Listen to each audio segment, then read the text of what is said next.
Okay, let's go back to page 50. Страница 50, возвращаемся к ней. What was the advantage of paper? Итак, какое было преимущество бумаги? Преимущество бумаги. Дешевле. It's cheaper. Okay, at first not cheaper, but soon after we began to learn how to do it and to make it fast. Вначале, в общем-то, не бывает дешевле, но потом со временем они разобрались, как ее быстрее делать, и да, она стала дешевле. What century did it start? В каком столетии появилась бумага? 9-го. It's 9th century. But you know it's only a little bit at first. Но обратите внимание, вначале совсем немного ее было, да? Okay, it was thin. That's one big advantage. It was thinner. Она была тоньше, большое преимущество бумаги, что она была тоньше. After about a century or so, they could make paper pretty good quality. То есть через где-то 100 лет они уже научились делать бумагу вполне приемлемого качества. Okay, disadvantage was it did take several centuries for it to catch on, be available widespread. Недостаток, что понадобилось несколько столетий, чтобы все подхватили вот эту бумажную технологию, она действительно распространилась. But paper lasts a long time. Но бумага сохраняется долгое время. Have you ever taken a book? You probably get an old book from your library, and you notice that it's yellow around the edges. Да, то есть вы, конечно, брали, наверное, видели древние книги, даже в вашей библиотеке старые, и вы видите вот желтоватый уже оттенок, особенно вот по краям страниц. It's old and junky around the edges. То есть вот уже там на краях она уже так осыпается. And the reason for that was about, and usually they can do that just when they're 20, 30, 40 years old. 30, 40 years old, they start to mess up around the edges. Paper books, you know, books that have paper. Like mess up, like they started to... Yeah, like the edges will turn brown and yellow and... 30-40 years. Да, и обычно вот книги, уже 30-40 лет, и у нее начинают уже края желтеть, осыпаться. Well, ancient paper didn't do that. Но с древней бумагой такого не происходило. Это современная бумага. 8 or 90 years ago, they figured out a better way to make paper was to put some acid in with it.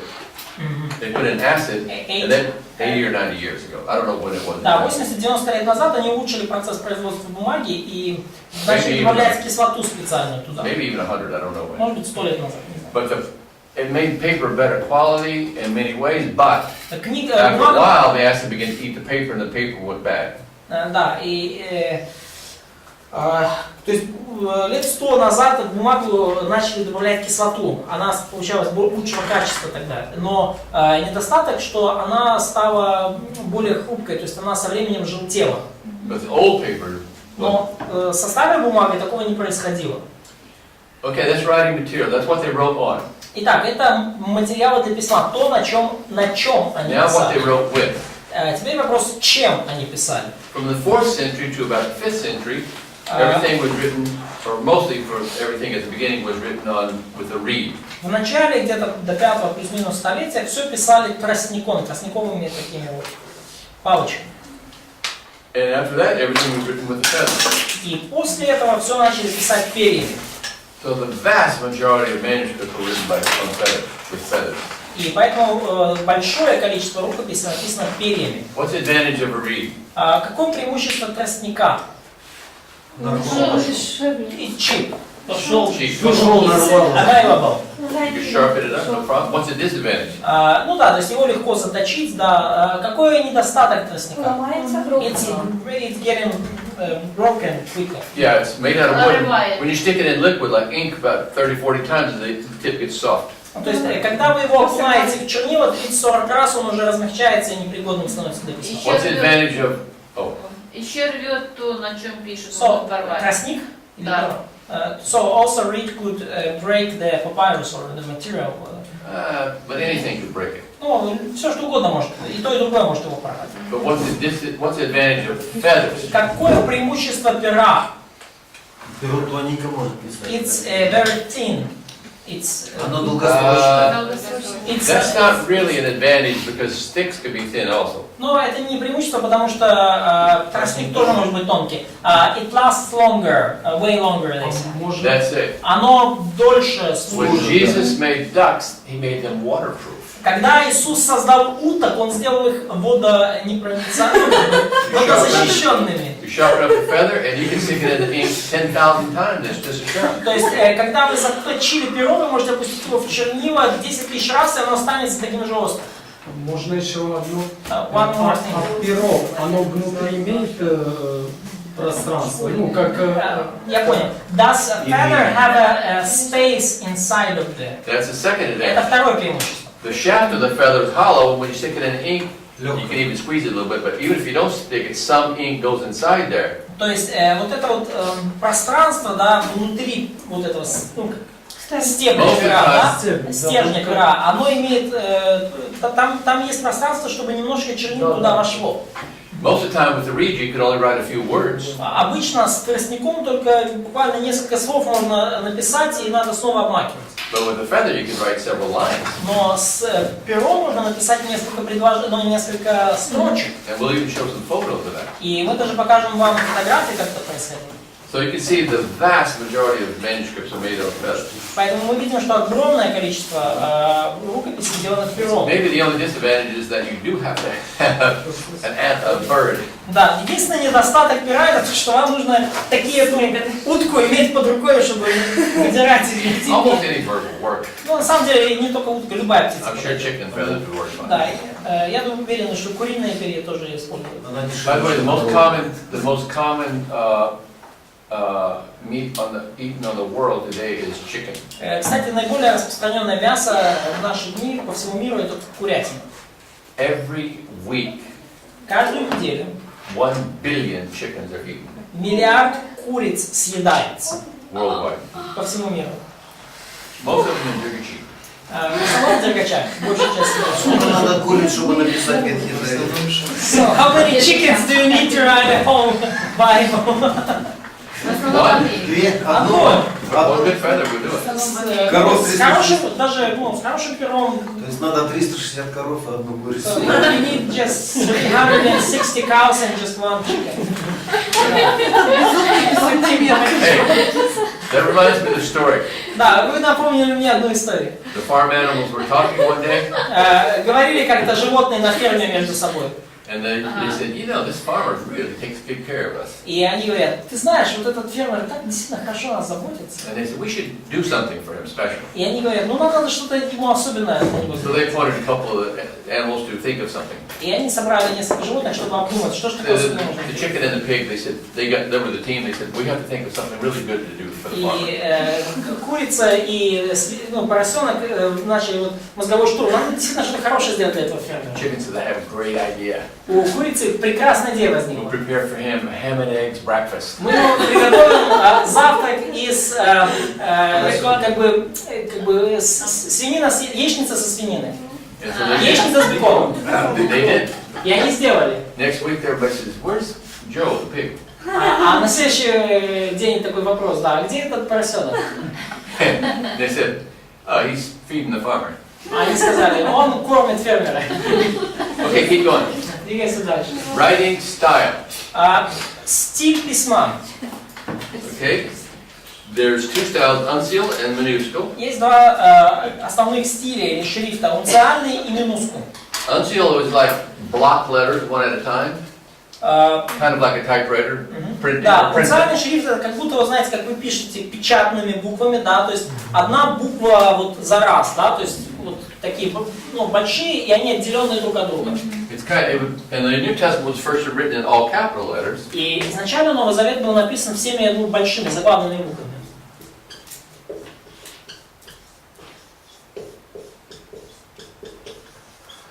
Okay, Olisa. Олеся. Да? Olisa. Олеся, да. What does it say? Что здесь говорится? He is now here. What do you say? Можно что-то или не да. He is nowhere, she says. One of them's not right. Да, ну, We have кто-то a из вас false не прав. prophet. У нас где-то тут одна из них уже пророк. Это такая штука, которая надо думать. Да, Роза слава дала назад. Now or no? Итак, он здесь now или no? He is now here or he is nowhere? Он здесь сейчас или он нигде? Его нету. Hey, is, no. Okay, that's a sample of the smaller letters. Вот пример, давайте более вот этих маленьких, But минускулов. if they would do Прикольно. graphe or some other word, smaller Greek letters, they would be small and run together. Ну, то есть графы, например, если они писали маленькими буквами, они были более плотно вместе, да? That's like minuscule. Слитно. Это Ну, было значит, слитно. Рукописний шрифт. So it's what we call like handwritten We font. would call it cursive. Курсив назвали курсив, да. Да, курсив. Now, it wasn't the same as cursive, Ну это было not не то же exactly the same, самое, что курсив but современный. smaller and modified. Но это были такие более маленькие, да. Notice it took about 3 centuries for it to change. No one said, let's change, and it just happened. И опять же, потребовалось 300 лет на изменение. Никто не сказал, а давайте перестанем писать функционально, мы будем писать. What's the advantage of using the minuscule? В чем было преимущество минускул? Меньше. Менше місця. Less space.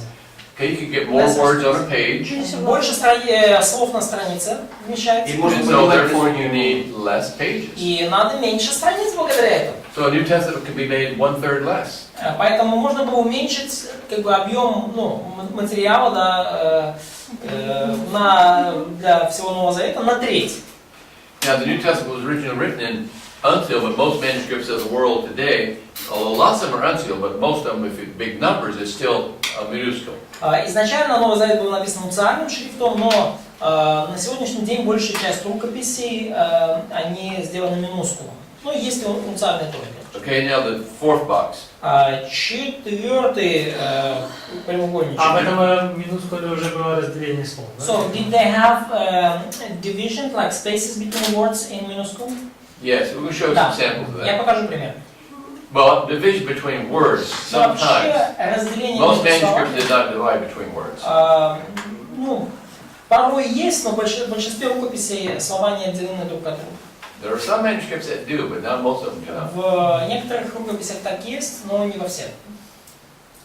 Now, written document forms, there's two Далее. forms. Формы документов. The first one is the scroll, or also known as roll.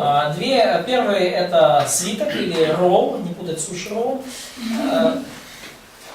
And the second one will be codex, И второй это кодекс, like a book. то есть книга. You can see a codex is like this. Кодекс это вот как здесь. Normally it's made just like this. There's a lot of different sections in the bottom. Обратите внимание, там много разных вот If секций. you look carefully on most books, you can see this one looks like there's probably about 20 sections. То есть там вот, если вы внимательно посмотрите, то вот где-то 20 таких мини-секций, да, в каждой книге. Вы их Almost any book не you look at will теряете. have that. Почти в любой книге, которую вы видите, это будет. Those sections are called quires. Эти секции названы, ну, хорами, ну, это древние, мы не знаем, And арабский термин. they sew them all together and make a book. И потом сшивают там 20 таких хоров, получается книга.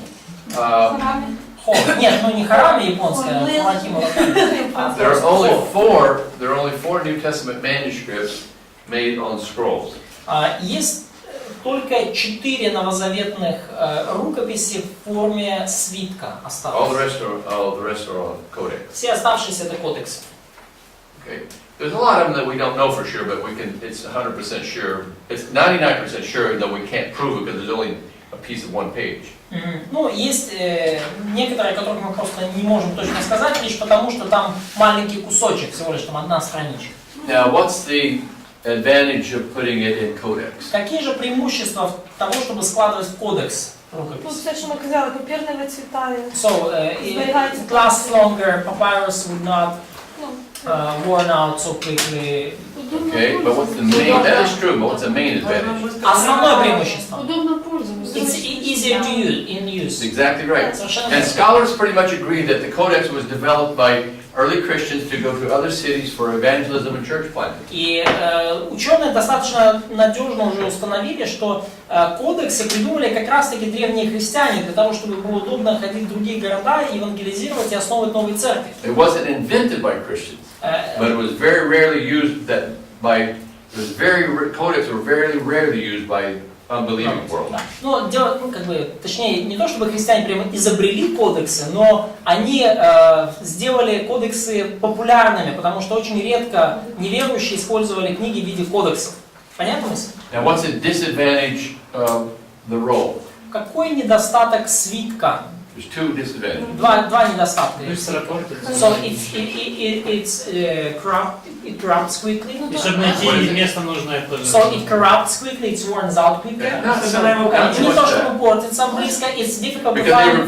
they were very careful to take care of it. Они очень внимательно, на самом деле, следили за этими свитками, поэтому не то, чтобы так они быстрее портились. It's difficult to find something there.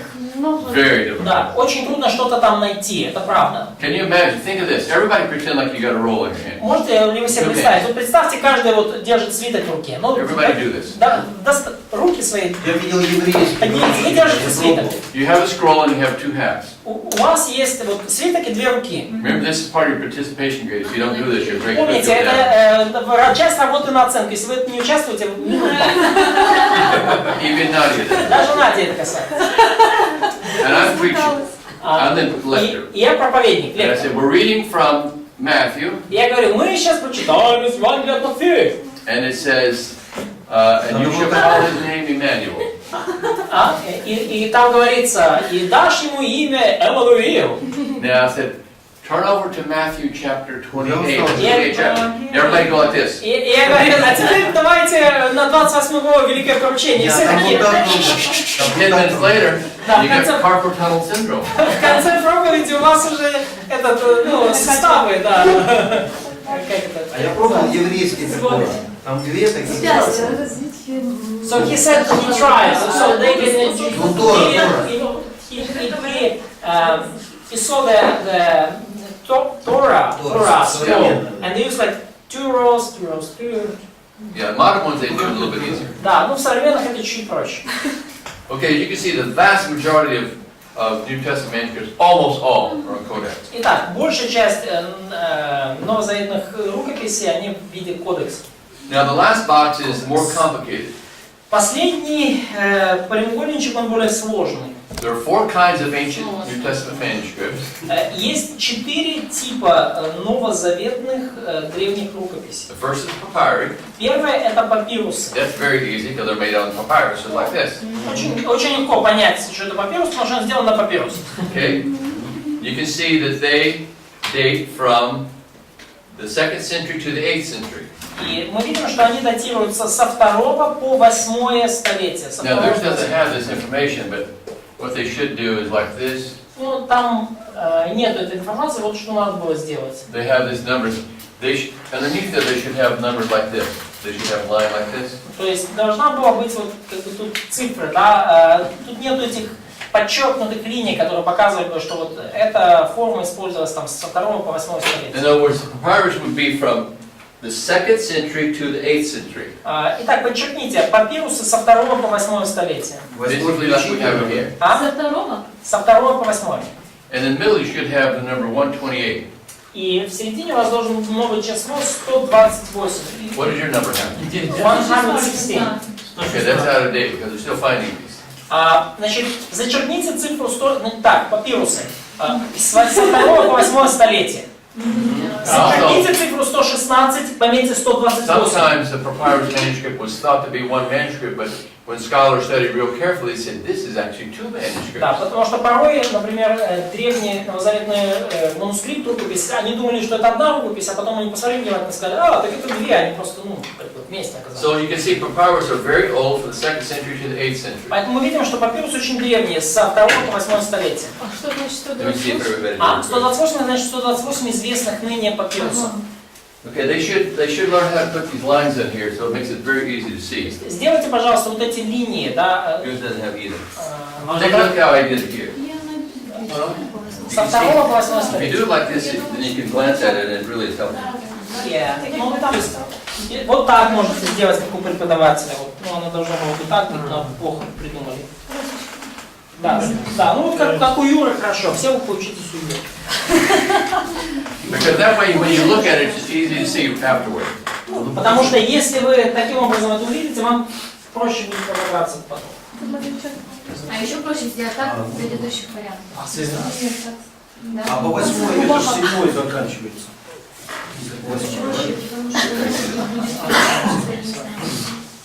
It just helps you to see it easier later. Это просто вам поможет это увидеть.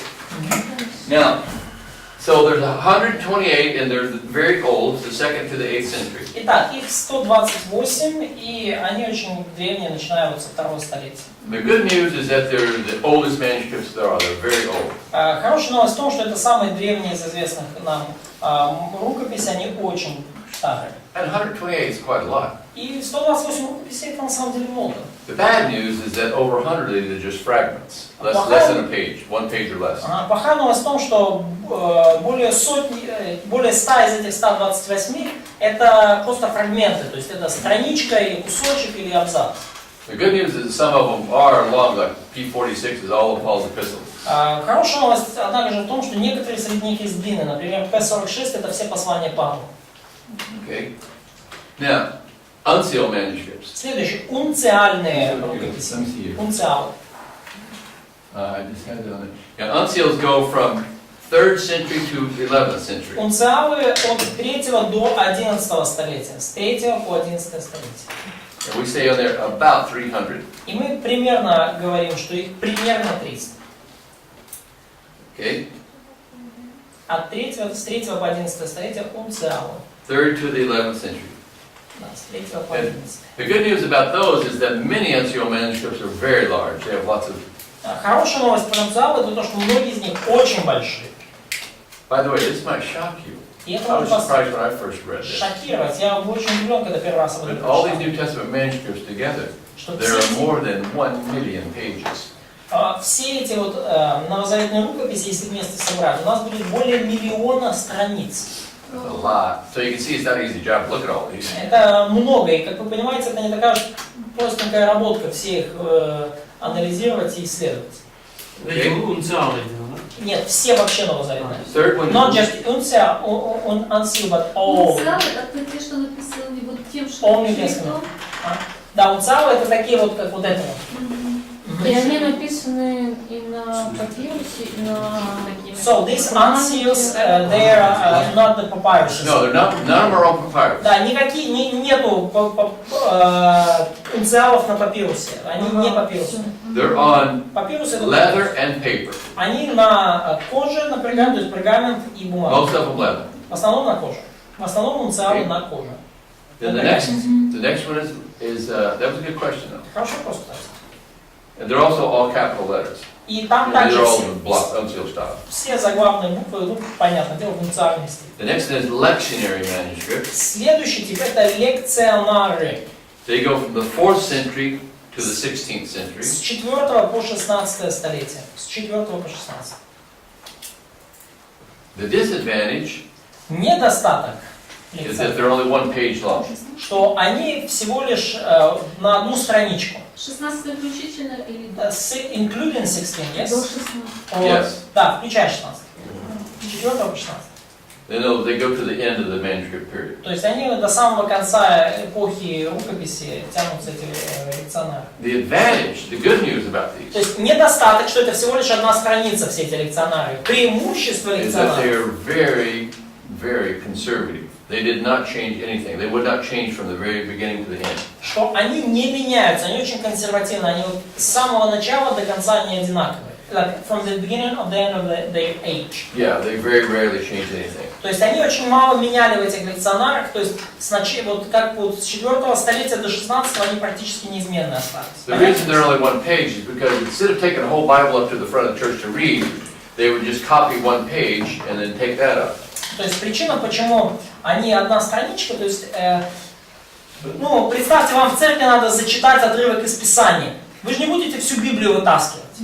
Да, вы в то время скопируете страницу и возьмете ее с собой. Sometimes they'll say for every Sunday, some for every Monday, some for every Easter, some for every Christmas, every holiday. They have special days that they read all these lessons. Да, и некоторые вот там читались каждое воскресенье, некоторые каждый понедельник, каждый Пасху, каждый месяц. И у них на каждый там, день, на каждую службу был там свой лекционар, там свой какой-то отрывок Писания для чтения публично. And the Catholic Church, Orthodox Church, Methodist Church, a lot of groups still use these. И во многих Modern ones, they don't use these. современных, да, католических, православных, методистских церквях, ну, такая же методология, ну, чтение Писания вслух на собрании, она использует это сегодня. Но они не читают уже с тех. 4th century to the 16th. Своих. You Но can see there's more than 2,300 of these. с 4 по 16 столетия есть вот эти лекционары у нас, и вы видите, что 2300 у нас. And the last one is called minuscule. И последний это минускулы. Okay, these date from the end of the 8th, beginning of the 9th. Они датируются конец 8 столетия, начало 9 столетия We could начинается. say 8th century. Ну, можно сказать, с 8 To the столетия. end, to the 16th century. Тоже до 16 столетия. С 8 до 16 столетия. There's a lot of these. There's over 3,000 of these. И их много, у нас их порядка 3000. Most of the new ones that are found are these. И большая часть новых рукописей, которые мы находим, это как раз таки минускулы. By the way, there's a monastery in Greece, in the, I don't know, Mount Athos, I think, one of the islands in the Aegean. What island?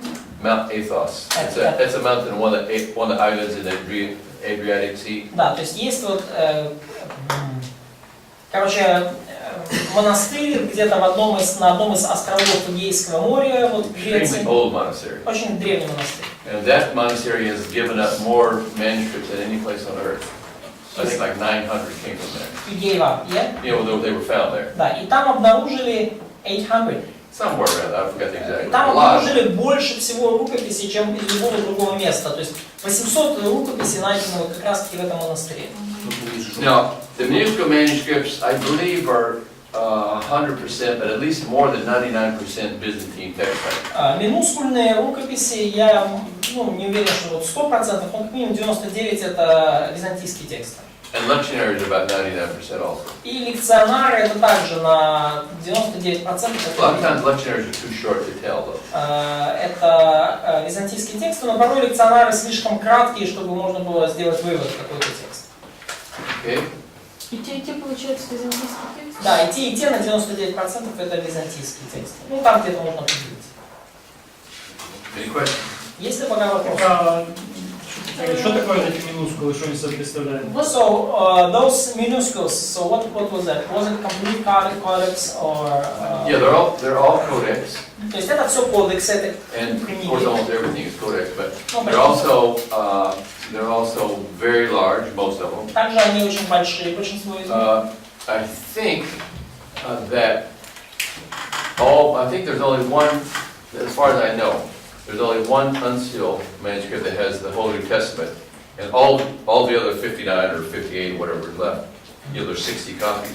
All the rest of them are minuscule. Насколько я помню, у нас есть только один унциальный Новый Завет полный из 60, а все остальные 59 это минускулы. Now the Byzantine, Помните, 60 полных Новых Заветов, из них только один унциальный, 59 минускул. the Byzantine text type or Byzantine text family or majority text family goes back a lot older than these manuscripts. Ну, опять же, византийский текст или византийская текстуальная семья, она намного древнее, чем эти рукописи. Okay? So the Byzantine text itself is earlier than this. Yeah, a lot older. Well, most of the lectionaries almost all lectionaries are Byzantine text also. Да, почти все лекционары византийский текст, потому что мы понимаем, византийский текст или текст большинства, он древнее, чем эти рукописи. The reason the lectionaries are valuable, they're so conservative that they know what the early text said because they can look at all these and they say, wow, they never changed. Да, и ценность лекционаров в том, что мы можем увидеть, что они очень такие консервативные, то есть мы можем увидеть лекционары там с 4 до 16 столетия, они практически не меняются. Any questions on that page? Есть ли вопросы по этой странице? Нет, все нормально. Я увидела лекционара 4-го, я подумала, что по минускулу. Минускулы с 8-го, да. I think they're ready for some pictures. Okay, we can try. Let's try and see. How long is it difficult to get this thing going? I don't think so. We can call Alec, I think. Do you have any mic for your laptop? Not for this one. My good laptop is in the parsonage, but in the thing, but the computer itself is going to start. Okay, so do you have VGA working? Yeah. I think it's more reliable. Yeah, it should. Соединяйтесь, пожалуйста. you connected. Мускулин — это маленькие мускулы, значит. Не маскулинные, а минускульные. Ну, тобто ви кажете, що чоловічки то маленькі мускули, так? Минускулы. Печально себе так обзивати. Лекарство, минускул 3000. Минускул 3000. Съел. I'm gonna try, actually, I don't even know for sure, I'm not sure. Ух ти, Oh, let's see, I'm not sure if this is, красота, правда? I don't think it's on this computer, but I know it's on this. Is it Якачи? Вот это? Да. Что там, горы? Конечно, красиво так. Осіння, У нас там есть гора. А можно выключить одну чуть-чуть? Да? А? Свет, свет. Зробіть нам інтимний полумрак. О, Свечи. Давайте. Музичку на фоні, так. и потом сюда. Oh, wait a minute, Зробити мавпочку, то щось не то. let's see,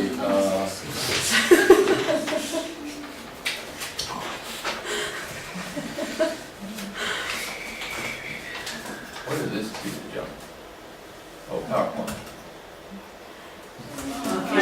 Presentations Excel, try this one. Why does Presentations Excel. No, This is PowerPoint. It asks what app to use. So I will. Okay. So you probably doesn't have PowerPoint. yeah, it has PowerPoint, but it also has Word Perfect presentations, and when you have more than one, what happens is some of them secretly put in codes to choose theirs over the other. So,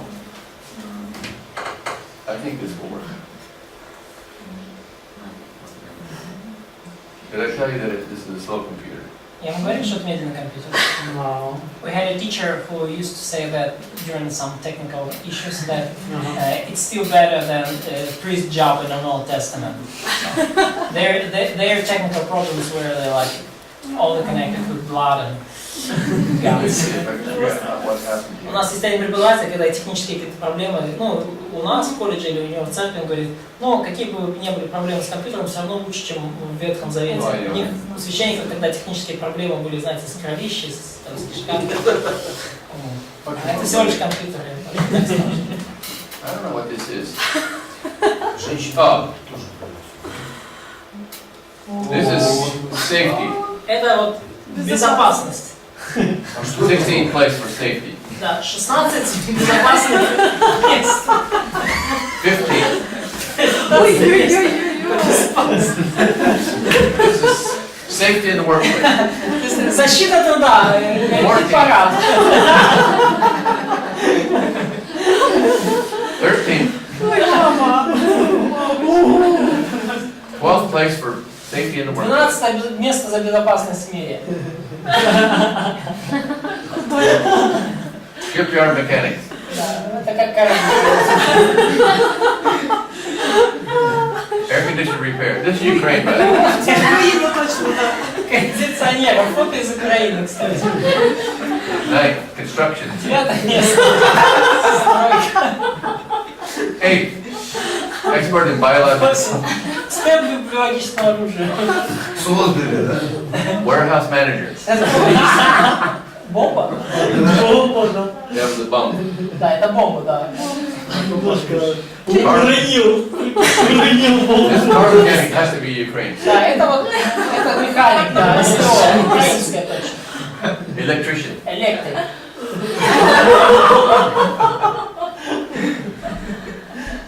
Строительная команда. That is power cable installer. Установщик кабеля. Aircraft mechanic. Авиамеханик.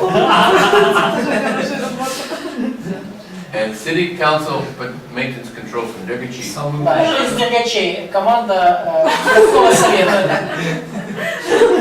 Okay, I'm not sure how they got this. That's not what we're Додому supposed to складали. Не знаю, куда. А, спеціальний прес тут ще Юр, був. ты понимаешь, да, что это? see. Let me see if I can find what we're supposed to look at. Так, нам смотреть на Юлия. Последний слайд, можно последний слайд? Да, что там? Вот слайд. Last slide. Не мешайте преподавателю, наверное. Не успеем I use this computer so rarely that, to be honest with you, I don't even know how to use this thing. Что я даже забываю, как его использовать. Maybe right here. Ah, here. Так, я вижу. Where is the one? Look for one that looks like this class. Ah, here it is. In Russian. Yes. Okay.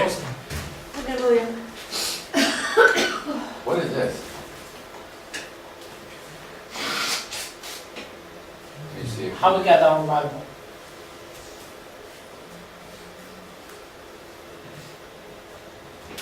Okay. Do you have a question how we get that Bible? Или вопрос по Библии? Class is for you. Для вас. Теорема.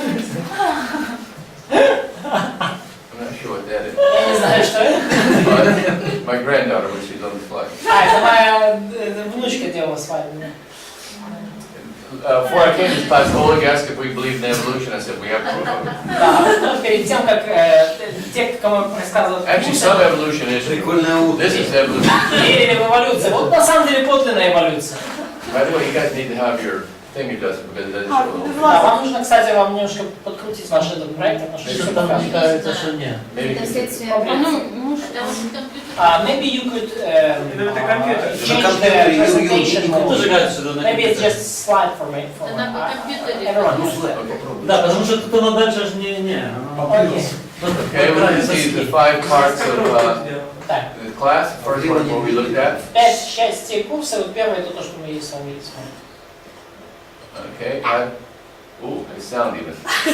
We're not going to cover this theological part because we did this already. Даже звук, но мы не будем эту богословскую часть проходить, мы это уже сделали. But we do. Well, this is what we just looked at. То есть это мы с вами только что посмотрели. We want to look at it a little bit more closely. Но вот здесь мы будем более детально. Actually, if I had I should have brought that remote control thing. I could do this a lot easier. Да, Okay, this the first one is papyrus. Итак, первое это папирус.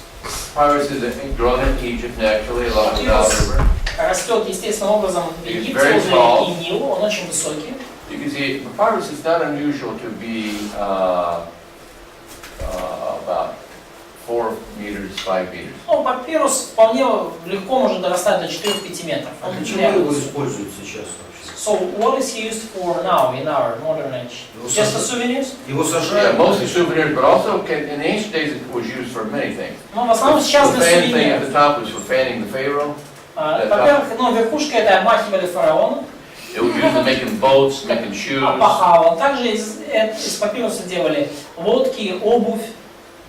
What they would do is, most plants are circular in their stem, but papyrus plants are not that. Papyrus plants are triangular stem, not circular like most plants. То есть, ну, папирус чем отличается от обычных растений? У него он треугольный разрез, треугольное сечение, не круглое, как у большинства растений. And they could cut them at maybe about 30 centimeters long, average. 30. И они нарезали их кусочками где-то в среднем по 30 сантиметров. This was an ancient papyrus cutting and scraping knife. То есть вот это был древний нож для разрезания и, They would cut the slices off, and then also later they could smooth it with this thing. и разглаживания папируса. То есть они нарезали кусочки, и потом вот его как бы так, ну, уплотняли, не знаю как сказать. And this is from, actually when I took the class in Introduction to Papyrology, this is the book that we read by Pestman. Когда есть курс папирологии, и вот это иллюстрации из папирологического If you take a учебника. section out of this, you can see it's triangular, and they would cut strips of the pith off of this. Вы видите треугольные формы растения, и его нарезали на кусочки, скажем, разным You notice you put them all one way, then all the other way. А потом выкладывали сначала в одну сторону, ну, а потом перпендикулярно.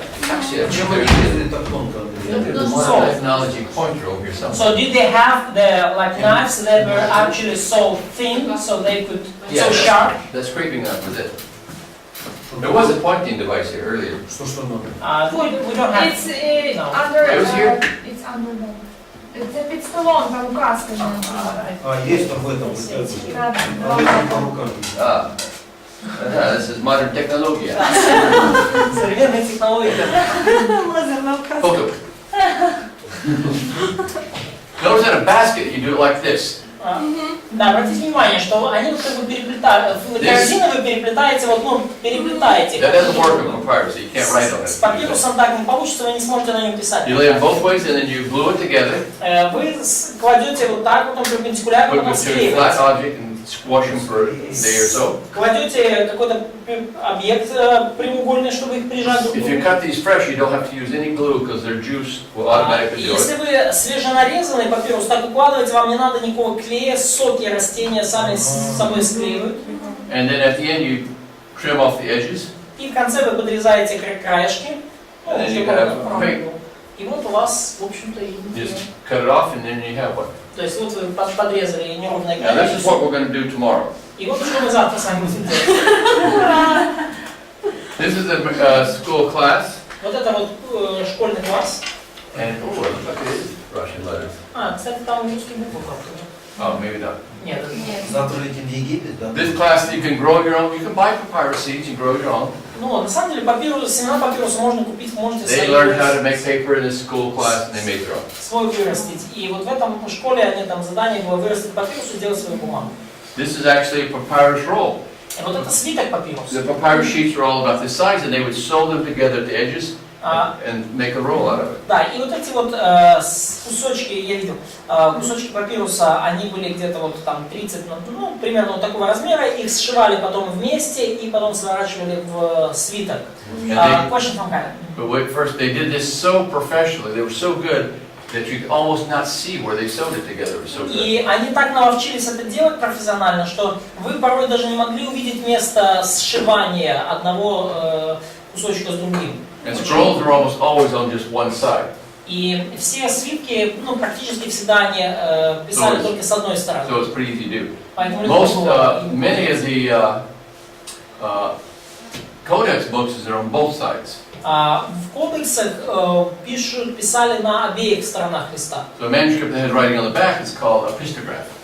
И манускрипт, где вы пишете с двух сторон, называется эпистограф. Yes. Да. Вопрос такой, а как они добивались, что он не ломался при скручивании? So, how did they achieve such a condition of a papyrus that it would not break during the rolling bit?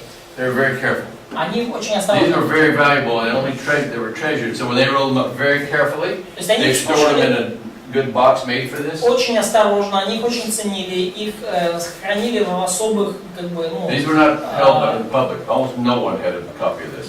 в особых специальных коробках, боксах, да, тубусах. И они использовались только для публичного чтения, ну, профессионалами, то есть никто не хранил у себя их дома практически. Remember, only 4 manuscripts of the 6,000 are like this.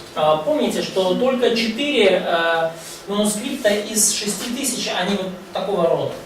This is an actual ancient papyrus manuscript. Виде свитков. Вот это вот действительно вот древняя папирусная рукопись. It was written about the year AD 251 in the Decius persecution. Это написано в 251 году во время гонений Деци. And there's several things you can learn. И вы можете увидеть несколько вещей. First of all, it's a good quality papyrus. Во-первых, это I'd say middle quality. хорошего, достаточно, как минимум, среднего качества. This actually is a piece of paper that the Roman officials would take to every household in the Roman Empire, and you had to sign to say, I recognize Caesar as Lord God, I bow down to the Roman gods, and I worship Caesar, the only God. Это кусочек папируса, там, который рассылали римские власти в каждый дом, и нужно было подписать. А там было написано, что я типа признаю Кесаря Богом, я преклоняюсь перед Кесарем, всеми римскими богами. Ну, то есть вот полная такая... Even if you don't believe in God, which most people did not believe in God, you sign it, you're okay for a year. И даже если вы если вы не верили в Бога, то, ну, как большинство римлян, то вы подписывали эту бумажку, и вы были спокойны в течение всего года, пока до следующего года. By the way, the Roman official who signed this was Hermes. И римский чиновник, который это подписал, его звали Герний. Hermes. Hermes, yeah, but they have rough breathing in the hair. Да, как Гермес, Бог, да. Now, couple things. Вот его подпись там. This early, what did they write with? What instrument? Reed or feather? В то время, чем они писали, каким инструментом? Тростником или пером? It seems to be reed. Only reed, because feathers were never started yet. Да, но только тростник, потому что... So they can only write a couple words. And notice this. Поэтому они могли написать лишь несколько You see how слов. dark it is right here? И обратите внимание, как That's where здесь, he put his какое reed темное in здесь. the ink. He started there and it would fade out and he put it in again here. Это только что обмакнули в чернила. Here. А потом он начал уже все, как бы, ну, заканчиваться чернила, и мы видим моменты, когда пишущий обмакивал тростник в чернила. Almost 1,800 years later, you can still read this very clearly. И почти 1500 лет прошло, и вы до сих пор еще можете это прочитать.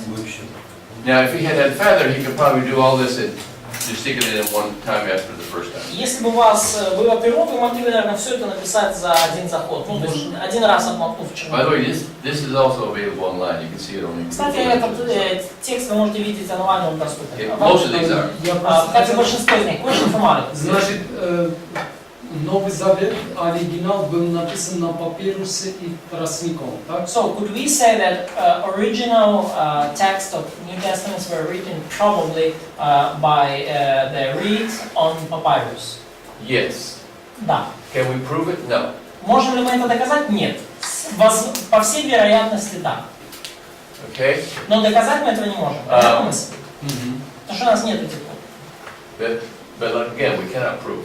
Мы не можем этого доказать, но... Now, you may look at this and you could say, it doesn't look like unsealed. Well, sometimes their writing was so scribbly that it doesn't look it, but you can see his name certainly looked like. Да, и вы можете сказать, ну так это не выглядит как специальный шрифт. Ну, потому что, когда они ее вручную писали, это выглядит, ну, совсем как-то минускульно. Но вы видите, что подпись, она сделана If you look carefully, you can see they're one at a time. Но если вы смотрите внимательно, то видите, да, буквы отделены друг от друга. То есть они Up here, they не... just wrote it so fast they didn't care what was on Но there. они писали, видно, так быстро, в таких количествах, что они уже не... No one believed this. It's just that if you wanted to live, you did this. Никто не верил в это, да? То есть, ну просто если вы хотели жить, вам нужно было подписать эту бумагу. Okay? Now this one is a papyrus of part of the Septuagint. Вот этот папирус с отрывком из Септуагинты. And what book do you think it might be? Как вы думаете, какая это книга? I'll give you a clue. Даниил. Даниил, да. Okay? Now this is a copy of part of Daniel. Это копия вот отрывка. Notice that you can see the papyrus fragments coming apart. Вы видите, как вот эти кусочки папируса отваливаются от него? Normally you can see it was bound on this edge, Обычно сшивали где-то по этому краю. which means it's probably written on both sides and it had writing on the other side. И, скорее всего, они сшивали с одной стороны, а писали на другой. In fact, you can actually see some black spots where it would be coming through. Даже видно некоторые черные точки, где продевалась нить. Now here's an interesting thing too. И вот интересная вещь. Most of the time, papyrus pages wore out in books around the edges, which is exactly what happened here.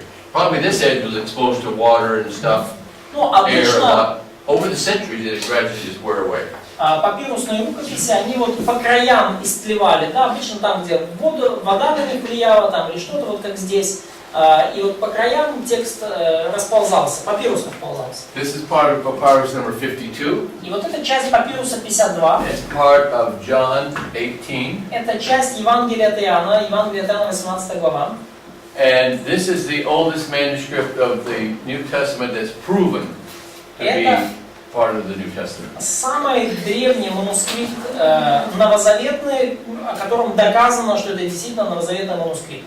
Now, for the last 5 years, there's been talk of part of a manuscript from the Gospel of Mark that was in the 1st century. И последние 5 лет вот идут все разговоры о каком-то еще древнем папирусе первого столетия с отрывком из Евангелия от Марка. And it was like big news in these circles.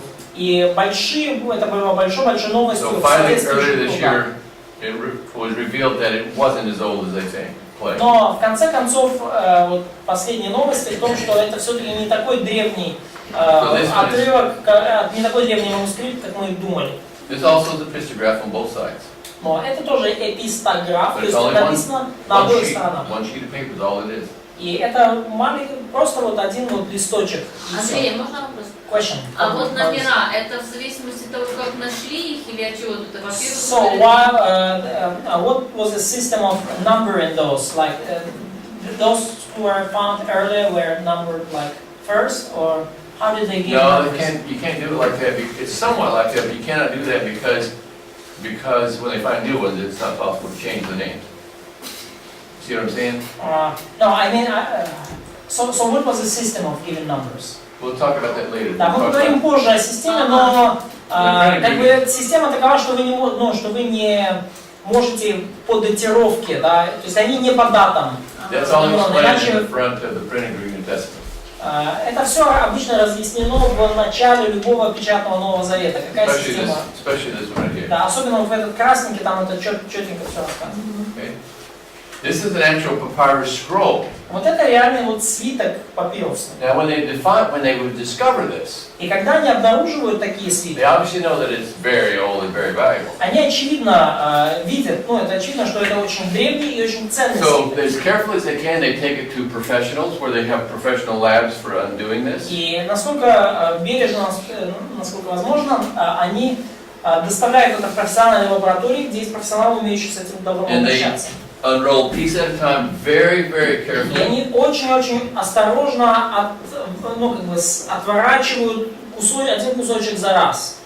And when they take pictures all the time when they go through, И because they never know if it's going to come apart or something. Постоянно фотографируют этот процесс, потому что они не хотят потерять содержание, если вдруг все развалится. And they will usually, this thing is not going to hold together, so they'll take it and put it in sections like one page and put that between glass. Even though it's on a roll, they have to take it apart. Да, ну и обычно его невозможно хранить в таком виде, поэтому они, условно говоря, открывают одну страницу, кладут ее под стекло и открывают дальше, кладут под стекло, им приходится его разрывать.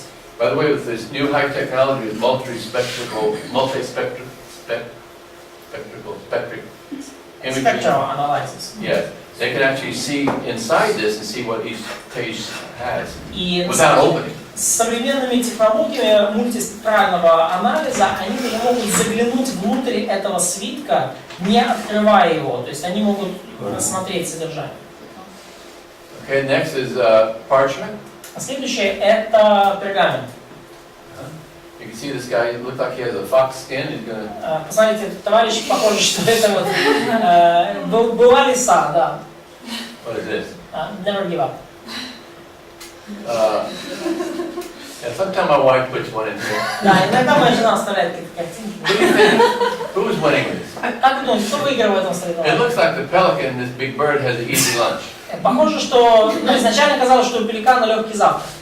But the frog says, I'm not giving up. Но ее лягушка сказала, я не сдамся без боя. It was only 1 second later after I took the picture that the pelican spit him out in the water and the frog. И буквально через секунду после того, как я сделал эту фотографию, пеликан выплюнул эту жабу.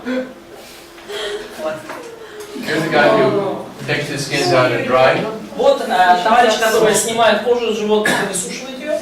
There's two ways to make skins into paper or to Два способа превратить кожу в пергамент. You always have to take the hair off. Во-первых, вам в любом случае надо снять волосы с кожи. There's two ways. Есть два способа.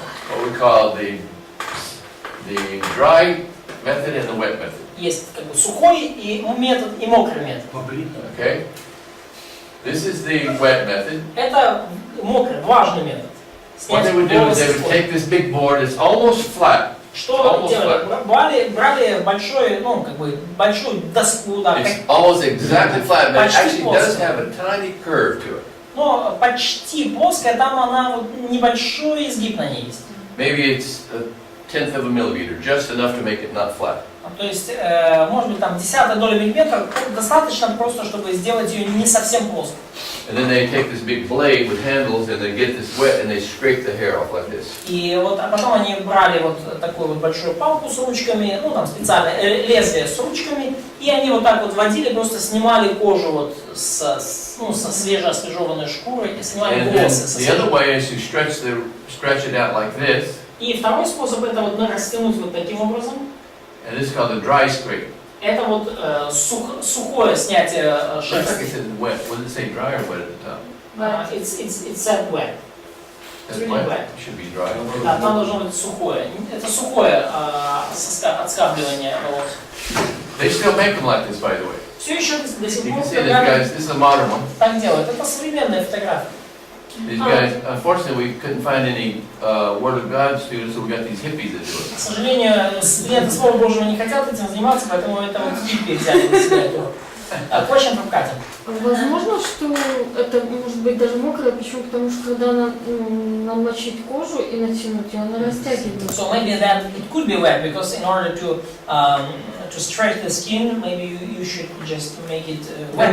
Maybe it's a little bit, but they stretch it for a long time. Every day it gets stretched. Но они растягивают ее как бы долгое время, каждый день они ее подтягивают. This exact method, notice that they put these stakes in around the edge. Видите, вот они вот эти вот да, шесты ставят вот здесь вот. This method has been used for for hundreds and hundreds of years, many years. И вот потихонечку каждый день они подтягивают эти веревочки возле этих шестов. Этот метод используется сотни лет. This is a wood cut from a long time ago, maybe 1,000 years, Middle Ages. Вот это вот такой вот гравюра средневековая, показывающая изготовление. И видите, что метод не особо поменялся. This is when they used to make them in Israel. They had a factory there. Вот так они делают это в Израиле. Method still hasn't changed, but they could use a little bit more modern technology with springs and stretching rubber. Да, то есть метод не изменился, просто они, может, используют более современные там, как бы, веревочки эти, вот. Да, а так вот привязывается вот к этим. Можно спросить, а вот эти штучки, это что, они накручивают? So, do they kind of roll those? To be honest, I don't know. Я не знаю. I wouldn't think so, but I don't think so. Я не думаю. I think it would be just stretched from the tension of this. But I don't really know that. Я не знаю точно. Струбцины типа, да? Да, струбцины типа. I'm sure in the ancient days it wasn't. Я думаю, в древние времена. Okay, this is still leather manuscripts. Это пергаментная рукопись. Now this is a page from manuscript Sinaiticus. Это вот страница из Синайского кодекса. The oldest Bible in the world. Самая древняя Библия в мире. It is also the only manuscript out of 6,000 that is written in 4 columns on a page. И также это единственная рукопись из 6000, которая написана в 4 колонки на странице. It's copied professionally, and notice how clear and unsealed, very clear, every letter. И очень профессионально переписано. Вы посмотрите, насколько четко, ясно прописаны буковки инициальным шрифтом. And also, they would get to the end of the line, they would go to the next line. It doesn't matter if you're at the beginning of a word or middle, it doesn't matter. И также они переносили слово на другую строку, когда заканчивался абзац. Независимо от того, было это начало или конец слова, они все равно переносили. Понятно мысль? You can see a few places like here. Вы видите несколько мест здесь, здесь. You can see a few places where some scribe later changed it. Мы видим места, где более поздние переписчики поменяли эту традицию. And in your Greek New Testament, it even says they have all these scribes that are they have names for all these different scribes. Like they'll say manuscript Sinaiticus B or C or D. That's considered a whole new evidence because that's the guy who changed it is a new evidence. It's not the same manuscript. Да. I'm sorry. So they made some changes on the field. Yeah, you can see over the centuries, some scribe you can see where he changed a few things, added here, there. There. I see. Ну и со временем переписчики, мы видим, добавляли кое-что здесь, да, то есть здесь, тут может не так крупно, исправление, пометки на полях, и это в современных текстах Нового Завета показано, что там такой-то переписчик там вот оставил пометку, что вот так. In fact, earlier today when we were looking at evidence, I could see where manuscript Sinaiticus did this, but like Sinaiticus A and B would have the other reading, or something like that, right? Or manuscript Sinaiticus A. Which just means a corrector, one of the correctors of this page. Да, то есть у этого документа был корректор, который потом поправлял что-то переписанное. И мы это видим в греческих текстах, что вот эта пометка сделанная корректно. Okay, here's a Syriac manuscript. Вот это сирийская рукопись. Сирийский. You can see from the 5th century. Она 5-го столетия. Okay. It's also on leather. Тоже на пергаменте. Very old. Тоже очень древний. And we're next going to look at paper. Следующее посмотрим бумагу. This is from the year 1066. Это 1666 год. From what country? С какой страны? Армения. Да. We only put this in. Да, мы не только ради тебя. No, we show it every time. This is it actually is dated the year 1066. Да, датирована она вот здесь как раз есть дата 1666 год. Okay. And it's on leather, but notice how beautiful it is. И этот пергамент, но обратите внимание, какой красивый, в каком хорошем состоянии. By the way, you can't see it on this because it doesn't show all of it. On that side over there, in the bottom right corner, it says British Museum. И здесь, не видно, потому что это, на вот этом не показываем участки свадьбы, но на угле написано «Британский музей». The reason I don't give students a copy of all this is because 4 or 5 of these slides I got from the British Museum, I have written permission to use them, but I cannot distribute any of them. И почему я не могу давать студентам эти слайды? Потому что я получил многие фотографии напрямую по запросу в Британский музей. Поэтому я могу показывать, но не могу распространять. I'm sure that almost everything here is online. Но я уверен, что почти все показано здесь, так или иначе можно найти онлайн. Here's one from actually Mosul in Iraq. И вот это из Мосула в Ираке, из города из Масула. This is also on leather. Тоже I mean on из... papers. Тоже на... Notice paper. I meant to say paper. Paper or leather? Paper. Да, это на бумаге. So was the one from Iraq. I mean the one from the previous one from Armenia. But notice this is very clear, and this picture is called a miniature. И вот тоже видите, очень ясно все написано. Картинки это называются миниатюры. And a lot of times, especially in the Gospels, the first page would have a picture on it. И очень часто, особенно в Евангелии, на первой странице была какая-то картинка. Not always. Не всегда. But many times. Триумфальный, да, вход в Иерусалим. Okay. And here's the Magna Carta. Это Магна Карта, Великая The Хартия original Вольности. paper of the Magna Carta is about 1215 to 1225. Это вот оригинальная рукопись Великой Хартии Вольности About британской. 1215. Где-то 1215 год. That guy Stephen Langton has signed this also. The И same guy человек for по имени chapters of the Bible. Стив Лэнгтон, он тоже среди подписантов, тот, который разбил Библию на главы. This would actually be in Middle English, but even if it was clear, I probably wouldn't be able to read it. Оно уже на так называемом среднем английском написано, но даже если там было ясно написано, я бы все равно не прочитал. Okay. And now we're going to look at the writing style. Сейчас посмотрим на стиль письма. First one is stylus. Но вначале на вот инструменты письма, первый это стилус. This is actually a little bit different. This is from AD 69. Это There was 69 года, Помпея. this when the Mount Vesuvius exploded and covered Pompeii and Herculaneum, the cities. This is a fresco on the side of one of the walls. Да, то есть это фреска на стене в Помпеях, город, который накрыл целиком вулкан Везувий. And you notice she has a sharp point and a flat point. Да, и вот это вот, so it's a woman, yes? Yeah, it looks like. Lady. Да, это похоже, что девушка, да. Yeah, because there's also pictures. I have some pictures of men, and they look quite different. Да, и там есть фотографии мужчин, они немножко по-другому выглядят. Yeah, you can't really see it on Видите this. острый конец и You тупой can't конец see her book on стилуса. this side, but it's actually just a book that opens with just no pages. It's just a, it's a wooden thing, opens up, and there's wax on this side and wax on that side. Да, но здесь вот это как бы книга, но на самом деле там нет страниц, там просто раскрывается в две стороны, и воск на одной стороне, и воск на второй. Такой восковой блокнот. You would write notes on this. You could write notes in it. И можно писать, делать там заметки. Now today, when Nancy and I were growing up, we would write notes and put a magnet and put it on the refrigerator. И в наше время мы с Нэнси, например, мы пишем какие-то вот, ну, эти листочки, поститы, да, и приклеиваем на холодильник, да? We started getting modern, we would send text. Ну, поскольку мы уже осовременимся, просто смс-ки шлем. Half the time we didn't look at the text, we went back to the refrigerator. We always go there. Да, ну потому что когда не было смс-ок, мы подвешивали друг другу сообщения на холодильник, потому что мы всегда туда приходили. Все дороги идут в You could холодильник. write on wax, but when you want to change it, you take this flat end and it would rub it out and you could start over again. А вот на этом восковой вот этой табличке вы писали что-то острым концом, хотели что-то написать, стирали тупым концом и писали снова. Okay? This is what is mentioned in Luke 1:63. Именно это упоминается в Луке 1:63. It's only mentioned one time in the Bible. Упоминается лишь единожды в Библии. And Zechariah says, "Bring me a tablet." Захарий говорит, принесите мне табличку. And that's what it was. И вот что ему принести. Okay? This is actually a reed or.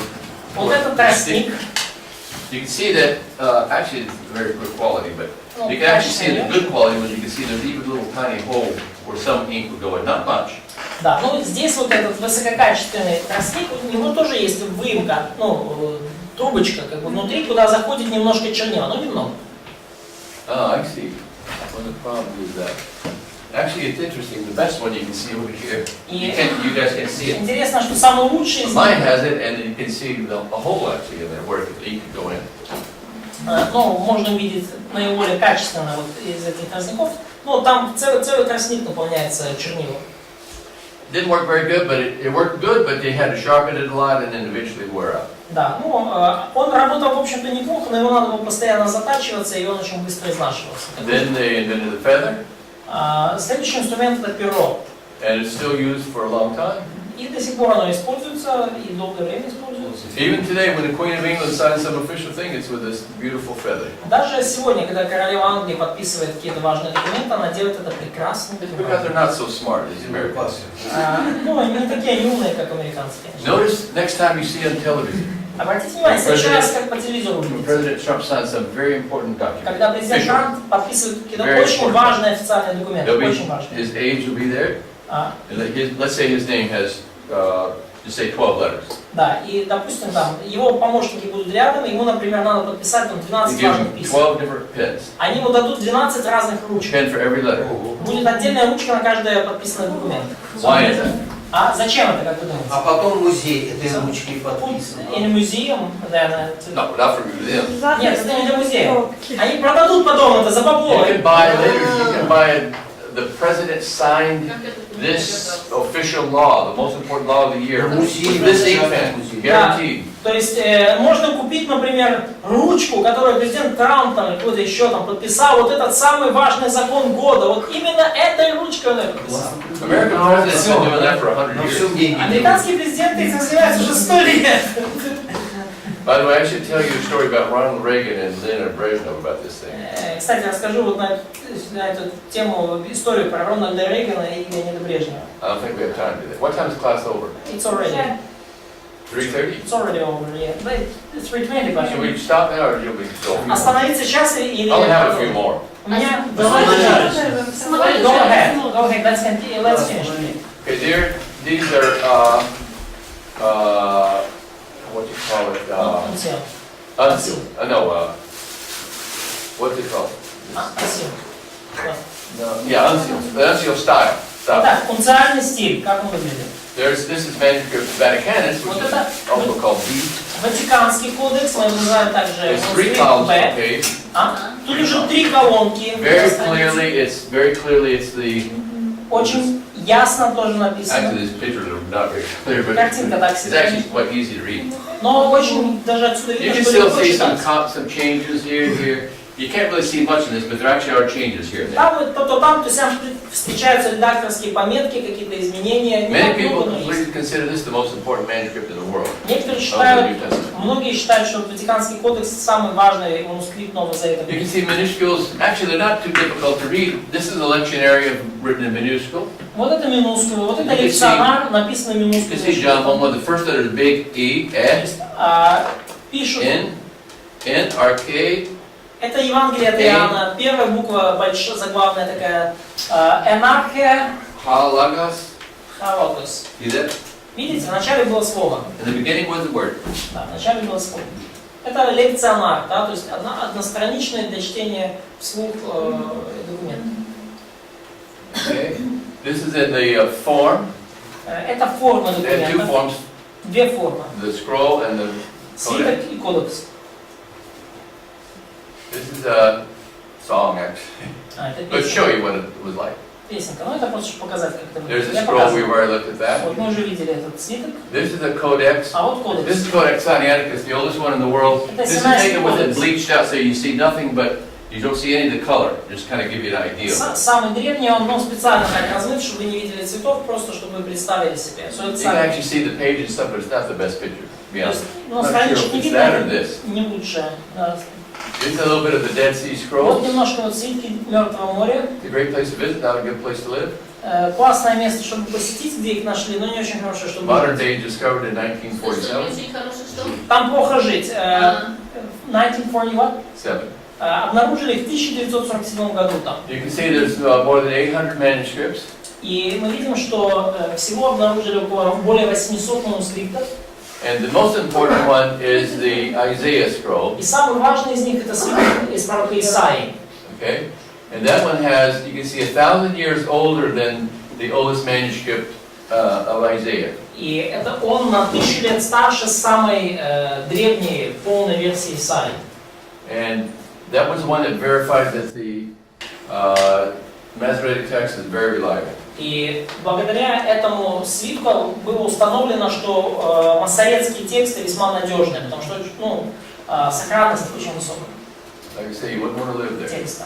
This is Qumran. Это Кумранская долина. Close to there. Ну, это близко от места, где нашли эти свитки. This is a 2,000-year-old Tupperware. Сторона какая? It all works in English. This is the actual Dead Sea Scroll jugs. Вот это вот горшки, где обнаружили эти свитки. When they were first, the kid's sheep or goat, the goat went up into the hills and he couldn't find it, so he threw a rock up in that cave to see if the goat would scare out. Да, случилось так, что мальчики-пастушки пасли овец или козлов, и какой-то козлик куда-то забрел в эту пещеру, и мальчик швырнул камень, чтобы понять, забежал туда козлик или нет. But it said the goat ran out, he heard a jug crack. Но вместо того, чтобы попасть в глаз козлику, он услышал, как глина какая-то разбилась. So they got others that went there and they found these Dead Sea То Scrolls. есть они залезли туда и обнаружили эти свитки. Some of these jugs had not cracked in 2,000 years. И некоторые из этих горшков, они были целыми, не разбитыми в течение 2000 This is part лет. of the Isaiah scroll. Вот эта часть свитка из Исаии. And you can see there's quite a few pictures of that. Вы видите, да, вот The эти? interesting thing about the Isaiah scroll, Интересно по поводу свитков из Исаии. chapter 39 and 40, where they're supposed to divide, I think it's 39 and 40, where they're supposed to be first and second Isaiah. Интересно, что вот в том месте, где вот есть, типа разрыв, да, между первым и вторым Исаией, между 39 и 40 главами, да? In this manuscript, there's no division, just one. В этих рукописях нет никакого разрыва, там сплошная книга. It's even in the middle of the page. Даже в да, то есть... So obviously 2,000 years ago, they didn't know anything about first and second Да, Isaiah. то есть между 39 и 40 главой там нет никакого разрыва, там Андрей, это уже на бумаге или все на пергаменте? So it's a leather or paper or papyrus, what's material there? That would be, that's a good question, let's see. Хороший вопрос, I would say it looks like, I've never actually seen these myself. Я никогда не видел Papyrus, it looks like. Папирус, кажется, что папирус. I think it is, but Я думаю, the что picture's so bad. No one has ever asked that question, I've never thought about it. никогда мне не задал этот вопрос никто, I would tend to think leather, but I don't know. я думал, конечно, что это пергамент, но я не знаю. Это же свитки. But those are like scrolls, so who knows? Yes, they're scrolls, so you would think that. Let me just see one more, I wanted to show one more, this one. Да. We'll look at one more, then we'll stop. Вот еще один покажу и остановимся. This is a very important one of manuscript Papyrus 66. Can't quite see it on there, but it's an AD 200 approximately copy of John. 66. AD, what? It's Papyrus 66, AD 200. Да, это очень важный 66-й папирус, это копия примерно 200 года нашей эры, копия Евангелия от Иоанна. Okay, let me just check something. 1, 2, 3, 4, 5. Yes. If you look at 5 lines from, this is the Gospel of John. In fact, you can see very clearly here. Это Even this Евангелие от Иоанна, вы bad очень ясно это можете N, видеть. arche, Это N, halagas, N, kai, and halagas, and the word was, in the beginning with the word. вначале было слово, и слово было Бог, очень четко читается. Now if you look at this down further, Если вы посмотрите немножко ниже, on this page, на этой странице, let me see. Okay, this is actually, I had the wrong page. That was page 1, obviously. там была очевидно первая This is страница. what I wanted to look at. И вот я на этом. This is still Papyrus 66 of John. Это все еще But this one, if you look at 5 lines, 1, Но 2, здесь 3, вы 4, посмотрите, 5. 5 строчек. It's not so easy to see, but it Не says так просто видеть. Dra, Ku, Sen, Ha, Isus. Dra, Ku, Sen, Ha, Isus. Now, the next picture will show this exact same thing. Это Кусен, Хай, Иисус. Вот здесь вот. But the next picture will show the same thing, only bleached out, so it's overexposed, so you can only see the letters. It's the same manuscript, same picture. Та же рукопись, только специальным образом обработана, чтобы лучше было видно буквы. Now it's easy to see. Теперь And легче. Rakusin, Ha, the Ha is the, Это Кусен, and Ха, then Isus. Иисус. And Drakuo is the word for, Draku is teardrop. Drakuo means I shed a tear. Да, это драху, но это слеза, да? То есть, как бы, плач. So what verse is it? Какой стих? Плач, слеза. слезился. Jesus cried. Там до John 11:35. Это Иоанн 11:35. Иисус заплакал. Okay. Now notice a couple things. This is interesting because Обратите this is внимание, very common. несколько The вещей. names of God would be abbreviated. Holy names would be abbreviated. Имена Божьи были всегда поданы в виде аббревиатур, сокращений. Okay. Всегда, For example, например, здесь and they would abbreviate and put a line over the top. они сделали аббревиатуру и черточку сверху Okay. ставили. Jesus and Jesus. Иисус с Find черточкой. another one. Найдите еще одну. And Jesus again. Вот снова Иисус. Okay, what is this one? Что вот это такое? B-N-I. P-N-I. Put it. P-N-I. Why would that have a line over it? А что здесь черточка? Holy Spirit. Yes. Да, это Дух Святой. There's 12, so it's the dative singular. To the Spirit. With the Spirit, by the Spirit, something like that. Дательный падеж единственное число. Духом. It would be Шестачок, да. То есть Духом это не это Дух Святой и это. And look here, look at this one. И посмотрите здесь.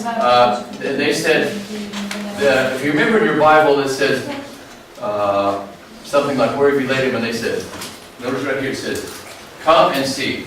Да, помните ваша Библия, где вы его похоронили? Пойди посмотри, да? Okay, now right here, И здесь вот. there's a scribe later put in Kyrie with a little line over it.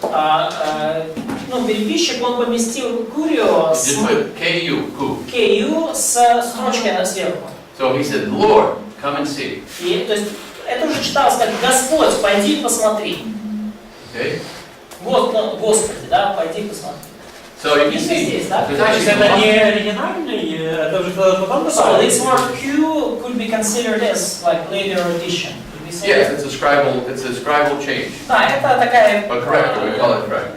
как бы исправление переписчика, он так сказал. Whether they corrected from right to wrong, or wrong to right, they're still called correctors.